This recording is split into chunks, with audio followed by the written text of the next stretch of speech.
محسن، والله ضايجين طالع ارواحنا وهاي عطلة. ليش ما تقول لأمك نعوف الزعاطيط يمها ونسافر؟ شوف نويرة، راح اقول لأمي اذا قبلت نروح واذا ما قبلت ما نروح. هاي نمطي وجيت لو برقبتك عندك قول من الاخير. اقلك يمه نريد نسافر انا ونويرة، ما تخلين جهال عندك. ولك عرفتك من جيت لو برقبتك وديتك هاي العوبة تريد تسافر وعدها جهال. يمه احنا هم شباب، نريد نطلع نريد نسافر. ولك تريد تسافر، كان الحج الله يرحمه كان يشتغل ليل ونهار حتى يعيشكم، وكنت انا قبل اطقطق طقطق من العجوز.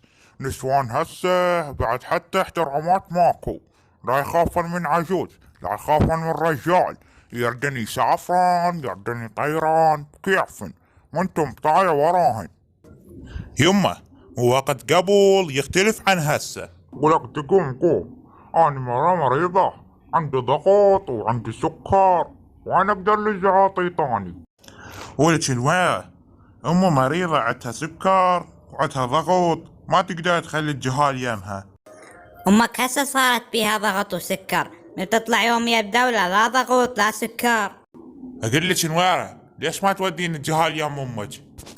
يلا شو اسوي؟ امر الله، خلنا خابر امي واشوف. الو يما، شلونك؟ شخبارك؟ هلا يما هلا، شو ماكو؟ والله يما ملتهية بالبيت وبالجهال.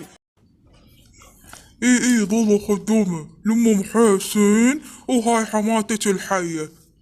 يما اريد منك خدمة صغيرة، يما ما تخلين جهال يميك، اريد نسافر انا ومحسين، اريد نغير جو، والله طالعة روحي من البيت والشغل وضغط الجهال. ولك يا جهال، ولك جهالك ينحملون، ولك ذبيهم على ام محاسة، تا بس تريد منك شغل ومسويتك بانقلادية. لا يما لا، ما اتحملهم لا يصير بيهم شي، وشي يخلصنا من رجلك هذا الشفية وامه. يلا نويرة حضر روحك والجهال، باكر الصبح نطلع. وطرطر بهيدا طار راح سير على المطار، وطرطر بهيدا طار راح سير على المطار، كيف فات وما هساني ظليت وحدي، احس البيت يريد يوقني، انا اروح اشوف ام سعيدان وام جبية.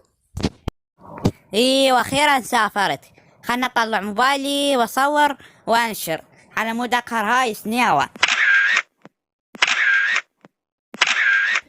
اكلتش نويرة ما تقولي ايش كثر تصورين، طيارة صورتيها، البطل مال الماي صورتيه، ورا ما خليتي شي ما صورتي. الو، شلونك خيتي ام سعيدان؟ شلونك ام جبير؟ هلا هلا يا خيتي، شلونك ام محاسن؟ هاي يا خيتي وحدك بالبيت. اي والله يا خيتي، ظلينا وحدنا وهاي جناين خذن ولدنا وظلينا وحدنا.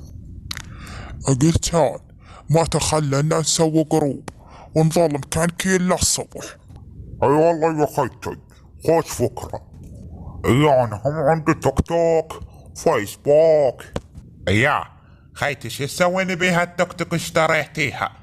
يا الله تفيدنا، تاخذينا بها للزيارة للفواتح. يا اخويتي خافت قلبي يدنا وظلت تناين بكيفها، وكان فضحتنا وكان تكتب بالموبايل.